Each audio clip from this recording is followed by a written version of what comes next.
Yo comencé con la idea a los 16 años, pero obviamente fue un proceso mucho más largo que me requirió dejar la novela y terminarla cuando apenas había cumplido 18.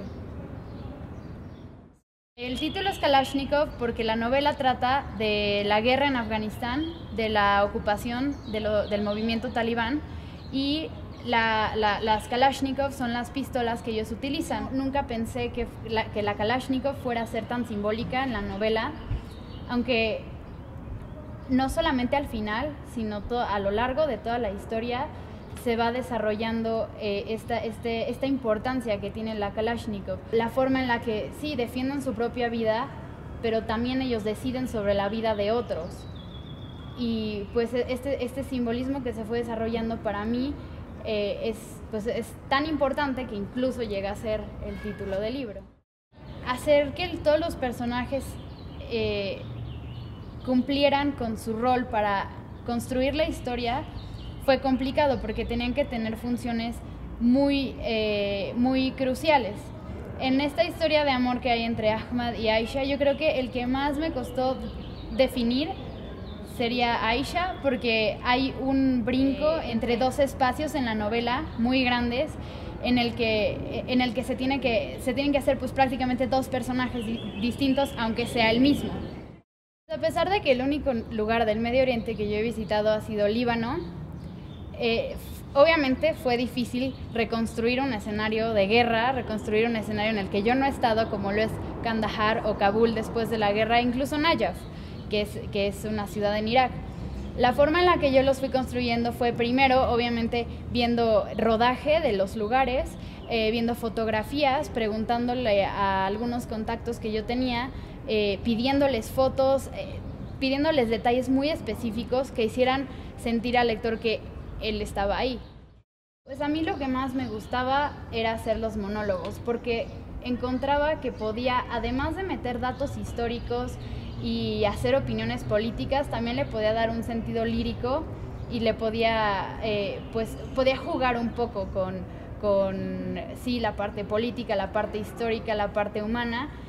Y pues yo creo que me enfoqué mucho más en eso porque yo creo que estaba mejor logrado eso que pura narración o pura descripción histórica o pura descripción política. Pues obviamente cuando se envía a la guerra a Ahmad por un problema que pinta ser religioso pero que realmente tiene un trasfondo político que está totalmente desligado de la religión, él se siente confundido como un peón en un tablero de gente que ni siquiera va ahí a pelear. La novela también tiene que ver con el problema sectario que hay en aquellas partes del Medio Oriente, como lo es Irak y como lo es incluso Afganistán, que incluso entre musulmanes hay este problema y este conflicto entre sunitas y chiitas, que al final pues se vuelve significativo cuando no debería de serlo. Ahmad es chiita y Aisha es sunita, y a pesar de eso ellos logran de cierta forma que el problema sectario no importe, que haya algo más fuerte que los una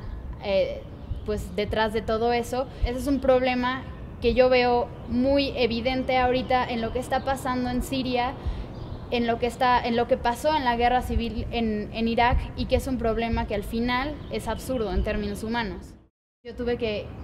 ponerme en voz de hombre y decir, bueno, pues ni modo, tengo que hacer esto, y algunos detalles sí cambiarlos. Sí hubo un proceso grande de edición porque había partes que sí se notaba que estaban en voz de mujer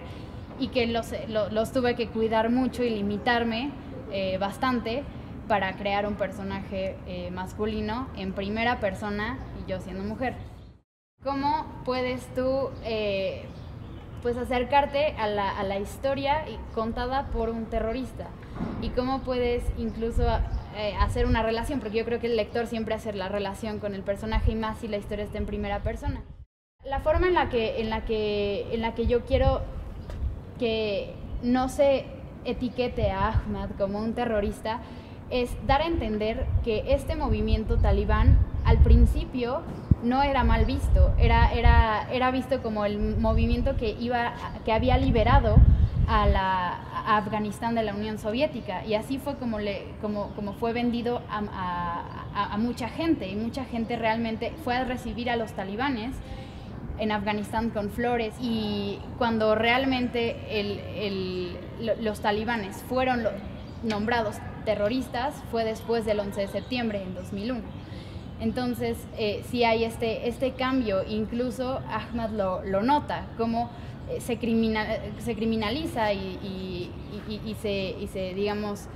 demoniza al régimen talibán. La parte social de las mujeres es un tema que ha sido muy abordado por las sociedades y muy criticado por las sociedades occidentales, cómo vive la mujer musulmana, cómo es incluso oprimida la mujer musulmana, pero ni siquiera por cuestiones religiosas, sino por puras cuestiones políticas. Sobre todo en Afganistán, donde al régimen talibán no les interesa que las mujeres tengan un puesto en la política, ni tengan un puesto en la sociedad, incluso que les interesa que no tengan educación. Y la verdad es que es muy difícil, hay partes del libro que son muy duras, y lo que yo no quiero es exaltar que la mujer musulmana es oprimida, porque claramente no es oprimida por ser musulmana, sino es oprimida por pertenecer a una sociedad que está viviendo un contexto histórico en el que pues el estandarte de los que están peleando por mantener el poder es, entre otras cosas, la opresión no solo de la mujer, sino de toda la sociedad. Pues yo creo que la novela trata de redención, y obviamente muchas cosas son muy simbólicas en la novela. Esta frase de una novela de sombras y al final un rayo de luz la explica perfectamente, porque incluso Nur pues significa luz en árabe, y es un término coránico que habla de esta luz que se hace paso en la oscuridad, y pues saber que siempre hay algo que rescatar y que siempre hay una manera de enmendar las cosas, y creo que ese es el mensaje al final de la novela.